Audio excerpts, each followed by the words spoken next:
The Terror, Guy De Maupassant, translated from French by Albert M. C. McMaster, A. E. Henderson, MME, Quesada, and others.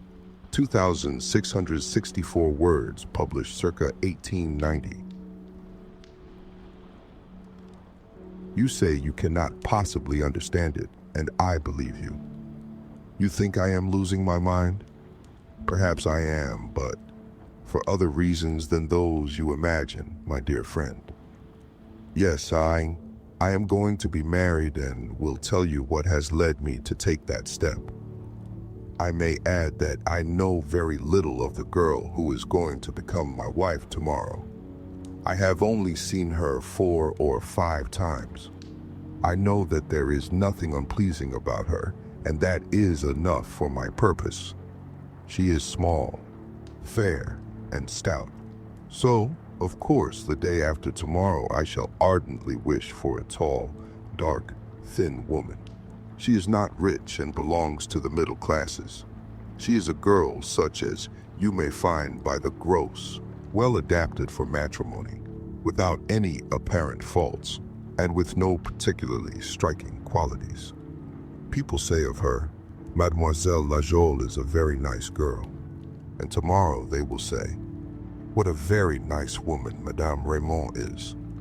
She belongs, in a word, to that immense number of girls whom one is glad to have for one's wife, till the moment comes when one discovers that one happens to prefer all other women to that particular woman whom one has married.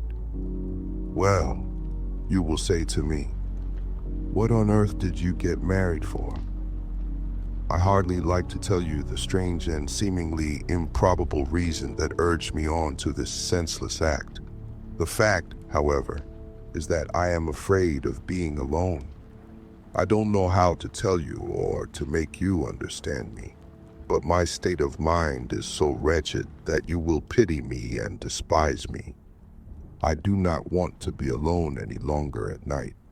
I want to feel that there is someone close to me, touching me, a being who can speak and say something, no matter what it be. I wish to be able to awaken somebody by my side so that I may be able to ask some sudden question, a stupid question even, if I feel inclined, so that I may hear a human voice and feel that there is some waking soul close to me, someone whose reason is at work, so that when I hastily light the candle, I may see some human face by my side, because I am ashamed to confess it, because I am afraid of being alone. Oh, you don't understand me yet. I am not afraid of any danger. If a man were to come into the room, I should kill him without trembling. I am not afraid of ghosts, nor do I believe in the supernatural.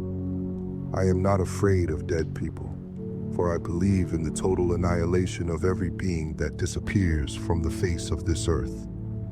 Well, yes. Well, it must be told. I am afraid of myself, afraid of that horrible sensation of incomprehensible fear. You may laugh if you like. It is terrible, and I cannot get over it. I am afraid of the walls, of the furniture, of the familiar objects, which are animated, as far as I am concerned, by a kind of animal life. Above all, I am afraid of my own dreadful thoughts, of my reason which seems as if it were about to leave me, driven away by a mysterious and invisible agony. At first I feel a vague uneasiness in my mind, which causes a cold shiver to run all over me. I look round, and of course, nothing is to be seen. And I wish that there were something there, no matter what, as long as it were something tangible. I am frightened merely because I cannot understand my own terror. If I speak, I am afraid of my own voice. If I walk, I am afraid of I know not what, behind the door, behind the curtains, in the cupboard, or under my bed, and yet all the time I know there is nothing anywhere, and I turn round suddenly because I am afraid of what is behind me, although there is nothing there, and I know it. I become agitated.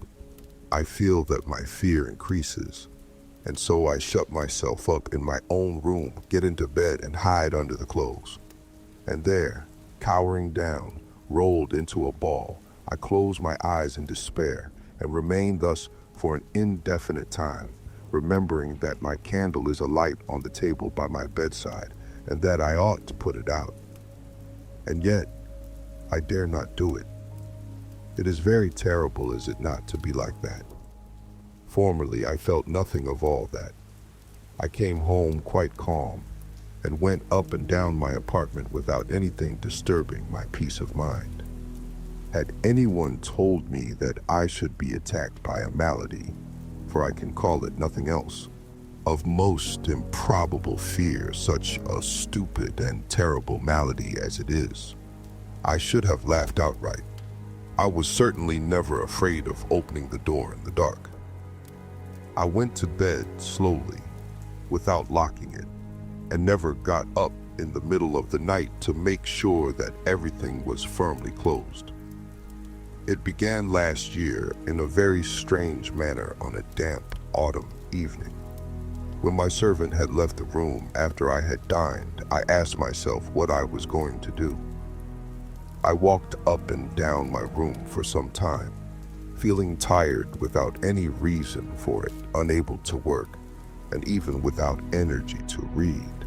A fine rain was falling, and my fire was nearly out, and the few glowing embers threw a faint light on the floor by the chair, where I fancied I saw the man sitting again. I quickly struck a match, but I had been mistaken. There was nothing there.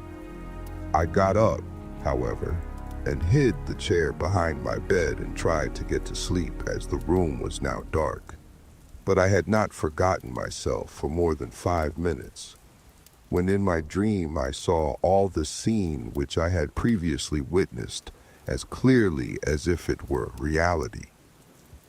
I woke up with a start, and having lit the candle, sat up in bed without venturing even to try to go to sleep again. Twice, however, sleep overcame me for a few moments in spite of myself, and twice I saw the same thing again, till I fancied I was going mad. When day broke, however, I thought that I was cured, and slept peacefully till noon. It was all past and over. I had been feverish, had had the nightmare. I know not what. I had been ill, in fact, but yet thought I was a great fool. I enjoyed myself thoroughly that evening. I dined at a restaurant and afterward went to the theater, and then started for home. But as I got near the house, I was once more seized by a strange feeling of uneasiness. I was afraid of seeing him again. I was not afraid of him, not afraid of his presence, in which I did not believe, but I was afraid of being deceived again. I was afraid of some fresh hallucination, afraid lest fear should take possession of me.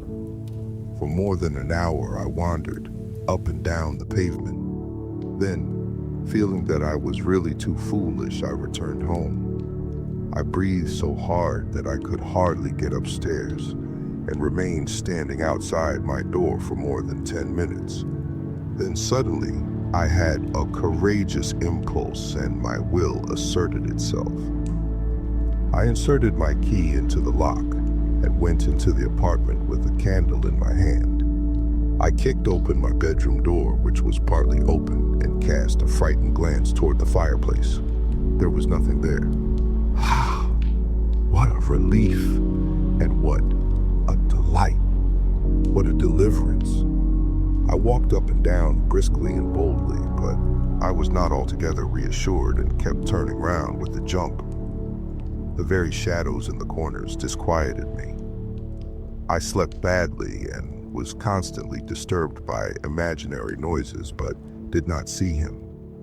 No, that was all over. Since that time, I have been afraid of being alone at night. I feel that the specter is there, close to me, around me, but it has not appeared to me again. And supposing it did, what would it matter since I do not believe in it and know that it is nothing? However, it still worries me because I am constantly thinking of it. His right arm hanging down and his head inclined to the left like a man who was asleep. I don't want to think about it. Why, however, am I so persistently possessed with this idea? His feet were close to the fire. He haunts me. It is very stupid, but who and what is he? I know that he does not exist except in my cowardly imagination, in my fears and in my agony. There, enough of that. Yes, it is all very well for me to reason with myself, to stiffen my backbone, so to say. But I cannot remain at home because I know he is there. I know I shall not see him again. He will not show himself again. That is all over. But he is there all the same, in my thoughts. He remains invisible, but that does not prevent his being there. He is behind the doors, in the clothes cupboard, in the wardrobe, under the bed, in every dark corner. If I open the door or the cupboard, if I take the candle to look under the bed and throw a light on the dark places, he is there no longer. But I feel that he is behind me. I turn round, certain that I shall not see him, that I shall never see him again. But for all that, he is behind me. It is very stupid, it is dreadful. But what am I to do? I cannot help it. But if there were two of us in the place, I feel certain that he would not be there any longer. For he is there just because I am alone. Simply and solely because I am alone.